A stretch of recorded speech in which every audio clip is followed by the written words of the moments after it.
Friends tech news 1907కి అందరికీ స్వాగతం. మీరు డేట్ వచ్చేసరికి ఫిబ్రవరి 12, 2025 టైం వచ్చేసరికి 4 PM అవుతుంది. ఇప్పుడు వరకు న్యూస్ అయితే ఇవి. ఫస్ట్ వచ్చేసరికి గూగుల్ నుంచి గూగుల్ I/O 2025ని షెడ్యూల్ చేసింది. వీళ్ళు మే 2021 ఈ డేట్స్లో గూగుల్ I/O జరుపుతున్నారు. దీనిలో మేజర్గా మనకి Android 16 ఉంది కదా, Android 16 సంబంధించి మనకి డీటెయిల్స్ తెలుస్తాయి. Android 16 ఈసారి తొందరగానే తీసుకొని వస్తున్నారు. స్టేబుల్ వర్షన్ అప్డేట్ మనం మ్యాక్సిమం జూన్లో అయితే చూడొచ్చు. అండ్ దీంతోపాటు గూగుల్ AI ఉంది కదా, జెమినై మీద కూడా ఎక్కువ ఫోకస్ చేయబోతున్నారు. జెమినైలో ఇంకా కొత్త ఫీచర్స్ యాడ్ చేయబోతున్నారు. దీంతోపాటు Android XR గురించి కూడా చెప్తారు. Android XR అంటే ఇది వీళ్ళు ప్రాజెక్ట్ మోహాన్ అని చెప్పేసి శాంసంగ్ ఒక హెడ్సెట్ తయారు చేస్తుంది కదా యాపిల్ విజన్ ప్రోకి పోటీగా. సో సేమ్ అలానే అన్నమాట. దీనిలో వీళ్ళ సాఫ్ట్వేర్ యూస్ చేస్తున్నారు Android XR. దాన్ని మిగతా వాళ్ళు కూడా యూస్ చేయొచ్చు. వాళ్ళే కాదు, శాంసంగ్ అనే కాదు, మిగతా వాళ్ళు కూడా ఓపెన్గా ఇస్తారు, అందరూ యూస్ చేసుకోవచ్చు అనమాట. సో దాని గురించి కూడా ఎక్కువ డీటెయిల్స్ అయితే మనకి ఈవెంట్లో అయితే చెప్పొచ్చు. మనకి iPhone SE 4 సంబంధించి iPhone SE 4 నార్మల్గా బ్లూంబర్గ్ ఇచ్చిన రిపోర్ట్ ప్రకారం అయితే ఈ ట్యూస్డే నిన్న లాంచ్ అవ్వాలి. నిన్న లాంచ్ అవ్వలేదు. మళ్ళీ వీళ్ళు ఒక ఎక్స్ప్లెనేషన్ అయితే ఇచ్చారు. ఇప్పుడు యాపిల్ అనౌన్స్మెంట్ చేసిద్దంట. యాపిల్ ఈ వీక్లో చాలా అనౌన్స్మెంట్స్ ఉన్నాయి. థర్స్డే ఒక అనౌన్స్మెంట్ ఉంది, ఫ్రైడే రోజు యాపిల్ విజన్ ప్రోకి సంబంధించి ఒక అనౌన్స్మెంట్ ఉంది, అండ్ మండే రోజు కూడా ఒక అనౌన్స్మెంట్ చేస్తారంట. సో ఈ అనౌన్స్మెంట్లు అయిన తర్వాత ట్యూస్డే రోజు ఈ ఫోన్ లాంచ్ నెక్స్ట్ ట్యూస్డే అంటే యాపిల్ ట్యూస్డేసే లాంచ్ చేస్తుంట. ఏమైనా కొత్త ఫోన్స్ లాంచ్ చేయాలంటే నెక్స్ట్ ట్యూస్డే iPhone SE 4 తీసుకొని రావచ్చు అని చెప్పేసి బ్లూంబర్గ్ చెప్తుంది. అండ్ బ్లూంబర్గ్ మంచి సంస్థ, వీళ్ళకి ఏమన్నా ఇన్ఫర్మేషన్ ఉంటే కానీ వీళ్ళు ఇలా ఓపెన్గా చెప్పరు. మేబీ చూడాలి, నెక్స్ట్ వీక్ మనం iPhone SE 4 చూస్తామేమో. కాంపాక్ట్ సైజ్ ఫోన్ ఈసారి మాత్రం SE 4 మనకి లేటెస్ట్ మోడల్కి అయితే వచ్చేసింది. మీకు డైనమిక్ ఐలాండ్ వచ్చేస్తుంది, A18 ప్రాసెసర్ ఉంటుంది, అండ్ యాపిల్ ఇంటెలిజెన్స్ సపోర్ట్తో కూడా వస్తుంది. కొద్ది మోడర్న్ ఫీచర్స్ కూడా దీనిలో ఉంటాయి ఈ బుట్ట ఫోన్లో iPhone SE 4లో. ఈసారి పేరు కూడా iPhone 16e అని కూడా వినిపిస్తుంది. iPhone SE 4 కానీ iPhone 16e కానీ రెండు పేర్లు ఏదో పేరుతో అయితే వస్తుంది. అండ్ నెక్స్ట్ మంత్ మార్చ్లో Apple MacBook Air M4 chip అయితే తీసుకురాబోతుంది. ఇది కూడా ఒకటి యాపిల్ లాంచ్ మనం చూడొచ్చు నెక్స్ట్ మంత్. అంతేకాదు యాపిల్ ఇప్పుడు యాపిల్ ఇంటెలిజెన్స్లో OpenAI యూస్ చేస్తుంది. OpenAI అమెరికాకు చెందింది. చైనాలో ఎప్పుడైనా అది బ్యాన్ అయ్యే అవకాశం అయితే ఉంటుంది. అందుకని చెప్పేసి యాపిల్ చైనా అలీబాబా తయారు చేస్తుంది కదా క్వెన్ అని చెప్పేసి ఒక AI, దాంతో వీళ్ళు కొలాబరేట్ అవుతున్నారు. ఒకవేళ OpenAI అటు ఇటుగా ఏమైనా తేడా కొడితే అక్కడ చైనాలో ఏదైతే యాపిల్ ఐఫోన్స్ అమ్ముతారో దానిలో వీళ్ళు క్వెన్తో పార్ట్నర్షిప్ తీసుకొని ఆ AIని అయితే ఇంటిగ్రేట్ చేస్తారు. నెక్స్ట్ న్యూస్కి వెళ్ళి డీల్ ఆఫ్ ద డే చూసుకుంటే Honor 200 మన సేల్ వచ్చింది. మన సేల్లో 20,000కి వచ్చింది కదా, ఇప్పుడు అదే ప్రైస్కి వస్తుంది. 3,000 రూపాయలు కూపన్ డిస్కౌంట్ వస్తుంది, అండ్ 2,000 రూపాయలు ఎనీ బ్యాంక్ మీద డిస్కౌంట్ అయితే వస్తుంది. మళ్ళీ ఇది 19,998 రూపాయలకి వస్తుంది, అంటే దగ్గర 20,000 రూపాయలకి అయితే వస్తుంది. ఒకవేళ మీ దగ్గర బ్యాంక్ ఆఫ్ బరోడా కానీ IDFC కార్డ్స్ ఉంటే ఎక్స్ట్రా 1,000 రూపాయలు డిస్కౌంట్ వస్తుంది, 18,998 రూపాయలకి అయితే వస్తుంది. అండ్ ఫోన్ ఆ ప్రైస్కి చాలా మంచి స్పెక్స్తో వస్తుంది. 1.5K 60 AMOLED డిస్ప్లే ఉంటుంది. Back side 50 megapixel main camera, 50 megapixel telephoto lens ఉంటాయి, 12 మెగాపిక్సెల్ వైడ్ యాంగిల్ కెమెరా ఉంటుంది, front 50 megapixel camera, and 5200 mAh battery, 100 watt fast charging సపోర్ట్తో వస్తుంది. చాలా మంచి స్పెక్స్తో వస్తుంది. ప్రాసెసర్ కూడా స్నాప్డ్రాగన్ 7 Gen 3 ప్రాసెసర్తో వస్తుంది. కాకపోతే హానర్ బ్రాండ్ కాబట్టి ఇది ప్రజెంట్ సర్వీస్ అయితే అవైలబుల్ అంతా లేదు, అది కూడా ఒకటి ఆలోచించుకోవాలి. కానీ మంచి బ్రాండ్ హానర్, మీకు ఎప్పటి నుంచో ఉంది, అది మళ్ళీ కంబ్యాక్ అవ్వడానికి ట్రై చేస్తుంది కానీ వీళ్ళు కంబ్యాక్ అవ్వలేకపోతున్నారు. మాతో ఏదో ఒకటి చేస్తారు, చూద్దాం కంబ్యాక్ అవుతారేమో. నెక్స్ట్ న్యూస్ అమెరికా నుంచి. అమెరికాలో Elon Musk and Sam Altman OpenAI founder. So వీళ్ళిద్దరూ ఇప్పుడు సోషల్ మీడియాలో ఒకళ్ళు తిట్టుకుంటున్నారు. ప్రాబ్లం ఏంటంటే రీసెంట్గా ఒక AI సమ్మిట్ ఒకటి జరిగింది ప్యారిస్లో. దీనికి టెస్లాకి సంబంధించిన కొంతమంది ఇన్వెస్టర్స్ అయితే వచ్చారు. వాళ్ళు శామ్ ఆల్ట్మాన్కి ఒక ఆఫర్ ఇచ్చారంట, మీరు ఏదైతే OpenAI ఉందో దాన్ని మాకు ఇచ్చేసేయండి. $97.4 బిలియన్ ఆఫర్ అయితే ఇచ్చారు టెస్లా ఇన్వెస్టర్స్, ఆ రేట్కి అమ్మమని చెప్పేసి. యాక్చువల్గా దీని ప్రజెంట్ వాల్యూ వచ్చేసరికి OpenAI $300 బిలియన్ వరకు ఉంది. సో దీనికి శామ్ ఆల్ట్మాన్కి కోపం అయితే వచ్చింది. ట్విట్టర్లో ట్వీట్ పెట్టాడు. ఇప్పుడు ఏదైతే ట్విట్టర్ ఉందో ట్విట్టర్ని $9.7 బిలియన్ నేనే కొంటా ఇవ్వమని చెప్పాడు.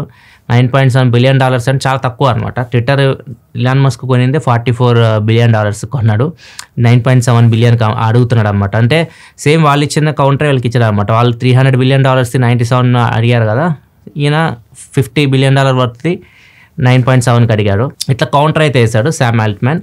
దీని కింద ఇలాన్ మస్క్ ఒక ట్వీట్ అయితే పెట్టాడు, స్లిండ్లర్ అని చెప్పేసి, అంటే మోసగాడు అని చెప్పేసి. యాక్చువల్గా 2015లో OpenAI Elon Musk and Sam Altman వీళ్ళు కలిసి కోఫౌండర్, వీళ్ళు కలిసి ఓపెన్ చేశారు OpenAIని.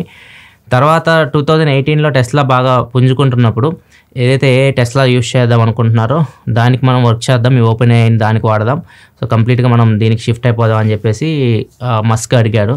కాకపోతే ఇన్వెస్టర్స్ ఒప్పుకోలేదు. సో వీళ్ళ వీళ్ళు కంప్లీట్గా వేరే ప్రాజెక్ట్ మీద వర్క్ చేస్తున్నారు. ఓపెన్ ఇప్పుడు ఎంత పాపులర్ అయింది మీకు తెలిసిందే కదా, చాట్ జీపీటీ అన్నీ. వాళ్ళ మోడల్ సపరేట్గా ఉంది, వాళ్ళు ఒప్పుకోలేదు. ఈయన వచ్చేసాడు, అమ్మేసి ఆయన షేర్స్ అన్ని అమ్మేసి ఇలాన్ మస్క్ బయటకు వచ్చేసాడు ఓపెన్ AI నుంచి. ఇప్పుడు ఓపెన్ AI ఎక్కడికో వెళ్ళి కూర్చుంది. ఇది చూసి భరించలేక ఇలాన్ మస్క్ వచ్చి మా దగ్గర కాలబేరానికి వస్తున్నాడు అన్నట్లుగా శామ్ ఆల్ట్మన్ చెప్తూ ఉన్నాడు. ఇట్లా ఇద్దరి మధ్య గొడవ జరుగుతుంది. ఇలాన్ మస్క్ అయితే శామ్ ఆల్ట్మన్ కాదు, నువ్వు స్కామ్ ఆల్ట్మన్ అని చెప్పేసి పేరు మార్చేసి ఇట్లా ఒకరినొకరు బాగా తిట్టుకుంటున్నారు. మనకు కావాల్సినదే కదా, మీరు తిట్టుకొని మమ్మల్ని ఎంటర్టైన్మెంట్ చేయండి అని చెప్పేసి మీరు ఎంజాయ్ చేయొచ్చు. కొన్ని రోజుల వరకు ఈ పంచాయతీ నడుస్తే తర్వాత సలబడిపోయింది, ఎవరి పని వాళ్ళు చూసుకోవాల్సింది. నెక్స్ట్ చూసేకెళ్ళే ముందు కామెంట్ ఆఫ్ ద డే తీసుకుంటే దుర్గా అడుగుతున్నారు, అన్న మీరు ఇన్ని ఇయర్స్ టెక్లో ఉన్నారు, మీకు బాగా నచ్చిన ఆండ్రాయిడ్ ఫోన్ ఏంది అడుగుతున్నారు. ఇన్ని సంవత్సరాలు నాకు బాగా నచ్చిన ఆండ్రాయిడ్ ఫోన్ అయితే సామ్సంగ్ గెలాక్సీ Note 4. 2016-17లో మంచి ఎక్స్పీరియన్స్, ఆ ఫీల్స్ ఇప్పుడు రావు. S Pen కానీ ఆ ఫోన్ యూస్ చేస్తున్నప్పుడు చాలా బాగా అనిపించేది నాకు, చాలా ఫేవరెట్ ఫోన్ నాకు అది Note 4. నేను నా పాత వీడియోస్లో చూడవచ్చు ఆ ఫోన్, అది నా బెస్ట్ ఫోన్ ఇప్పటికీ. నెక్స్ట్ మనకి ఐడీసీ ఒక రిపోర్ట్ అయితే ఇచ్చింది. 2023ని 2024 ఇండియన్ స్మార్ట్ ఫోన్ మార్కెట్ని కంపేర్ చేస్తే ఓవరాల్గా షిప్మెంట్స్ 151 మిలియన్ అయినాయి. 4% అయితే పెరిగింది. 2023తో కంపేర్ చేస్తే 4% మార్కెట్ పెరిగింది. అండ్ కొంతమంది మార్కెట్ అయితే భారీగా తగ్గింది. వన్ ప్లస్ది ముఖ్యంగా దగ్గర -32.6% డౌన్ అయింది 2023తో కంపేర్ చేసి 2024లో. మెయిన్ రీజన్స్ వచ్చేసరికి ఫస్ట్ ఈ option wise colour wise mix చేయడం, తర్వాత ఈ గ్రీన్ లైన్ ఇట్లాంటి సమస్యలు రావడం, క్వాలిటీ ఇష్యూస్ రావడం, అండ్ మూడోది చాలామంది ఆఫ్లైన్ రీటైలర్స్ OnePlus మీద అగెనెస్ట్గా వెళ్ళారు అండ్ ఫోన్ కూడా అమ్మలేదు. ఇట్లా చాలా రీజన్స్ అయితే ఉన్నాయి. -32% వరకు డౌన్ అయింది. సామ్సంగ్ కూడా సామ్సంగ్ -19.4% డౌన్ అయింది. ఎందుకంటే సామ్సంగ్ ఫ్లాగ్షిప్ ఫోన్స్ అంత బడ్జెట్ మీద ఫోకస్ చేయట్లేదు. కొన్ని 2-3 సంవత్సరాల క్రితం చూసుకుంటే M series ఇవన్నీ చాలా బాగున్నాయి. ఇప్పుడు వచ్చిన ఫోన్స్ అంత అట్రాక్టివ్ అనిపించట్లా. బడ్జెట్ మార్కెట్ మొత్తం సామ్సంగ్ నుంచి వెళ్ళిపోతూ ఉంది. సో సామ్సంగ్ పెద్ద బ్రాండ్, వాళ్ళు చెప్పిన అయినారు అనమాట, ఏం ఫీడ్బ్యాక్లు కూడా తీసుకోరు.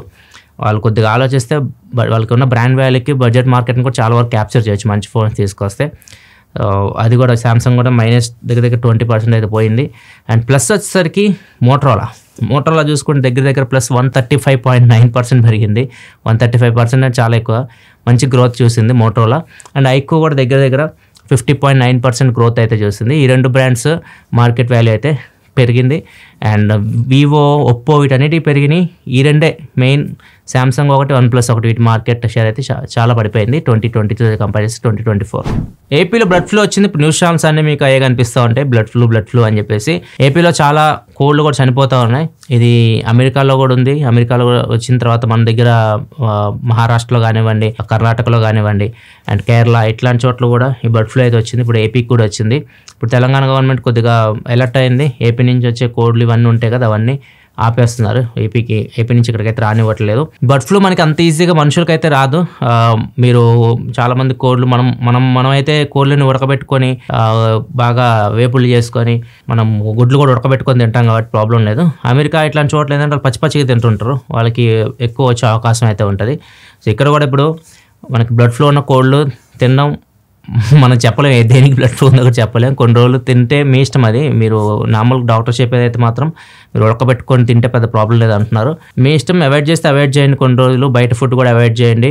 ఇప్పుడు మటన్ తినాలనుకుంటే మటన్ కాస్ట్ పెరిగిపోయింది, మటన్ పెంచేస్తున్నారు. ఎందుకంటే బ్లడ్ ఫ్లో ఉంది కాబట్టి చికెన్ కాస్ట్ ఆటోమేటిక్ తగ్గుతుంది. చికెన్ తినే వాళ్ళు తక్కువ అయిపోతారు, మటన్ తినే వాళ్ళు ఎక్కువ అయిపోతారు. మటన్ రేట్ అయితే పెరిగిపోతూ ఉంది. ఇది ఎవరికి ఎక్కువ ఎఫెక్ట్ అవుతుందంటే ఎవరైతే కోళ్ళ ఫారంలో పనిచేస్తూ ఉంటారో, బర్డ్ ఫ్లూ ఉన్న ఏరియాలో కోళ్ళ ఫారంలో పనిచేస్తుంటారో వాళ్ళు కొద్దిగా జాగ్రత్త అయితే ఉండాలి. మాస్క్ వేసుకోవడం కానివ్వండి, గ్లౌజెస్ పెట్టుకోవడం ఇట్లాంటివి పెట్టుకోండి. వాటిని టచ్ చేసేటప్పుడు, అక్కడ ఉండేటప్పుడు ఆ ఏరియాలో బెటర్ ధరించండి. సో వాళ్ళకి ఎక్కువ ఎఫెక్ట్ అయ్యే ప్రమాదం అయితే ఉంటుంది. ఎఫెక్ట్ అయితే ఏమైందంటే ఒక 8 రోజులు మీకు జ్వరం, దగ్గు రావడం ఇట్లాంటివన్నీ ఉంటాయి. లంగ్స్ ఇన్ఫెక్ట్ అయితే ఓవరాల్గా 8 రోజుల తర్వాత మీకు ఆర్గాన్స్ పాడైపోతాయి, అది చనిపోయే ప్రమాదం అయితే ఉంటుంది. కేర్ అయితే తీసుకోండి. అక్కడ పనిచేసే వాళ్ళు, ఒకవేళ మీరు కోళ్ళ ఫార్మ్ అట్లా పనిచేసే అయితే మాత్రం కొద్దిగా కేర్ అయితే తీసుకోండి. నెక్స్ట్ మనకి అమెరికాలో చాలామంది యాపిల్ వాచ్ని రిస్ట్కి కాకుండా యాంకిల్స్కి పెట్టుకుంటున్నారు, కాళ్ళకు తగిలించుకుంటున్నారు. మాకు బెటర్ యాక్యురేట్ రిజల్ట్స్ కావాలి అని చెప్పేసి. కొంతమంది మేము టాటూస్ వేయించుకున్నాం, యాక్యురేట్గా రిజల్ట్ రావట్లేదు అని చెప్పేసి యాంకిల్స్ పెట్టుకుంటున్నాం అని చెప్తున్నారు. కొంతమంది ఏమో మా రిస్ట్లు చాలా సన్నగా ఉన్నాయి, అందుకని చెప్పేసి నేను యాంకిల్కి పెట్టుకుంటున్నాను అంటున్నారు. యాక్చువల్గా యాపిల్ వాచ్ తయారు చేసింది వ్రిస్ట్ వాచ్, అది వ్రిస్ట్కి పెట్టుకోవాలి. అది యాపిల్ వాచ్ మనం పెట్టుకుని మనకి నోటిఫికేషన్స్ వస్తాయి, కాల్స్ వచ్చినా కనిపిస్తుంటాయి, మెసేజ్ ఇవన్నీ కనిపిస్తూ ఉంటాయి, అండ్ మనకి రిజల్ట్స్ కూడా కనిపిస్తుంటాయి, హార్ట్ రేట్ ఇవన్నీ. ఇదైతే యాంకిల్ కోసం తయారు చేసింది అయితే కాదు. ఒకవేళ మీరు కూడా ఈ ట్రెండ్ చూసి ట్విట్టర్లో యాంకిల్కి పెట్టుకుంటున్నారని చెప్పి ఇది ఫాలో అవ్వాలనుకుంటే మీ ఇష్టం. ఇది వరకు న్యూస్ అయితే ఎపిసోడ్ లైక్ చేయండి. మరిన్ని వీడియోస్ కోసం మన ఛానల్ సబ్స్క్రైబ్ చేసుకొని ఫాలో అవుతుండండి. మళ్ళీ మనం రేపటి టెక్ న్యూస్ కదా, సెలవు, బాయ్.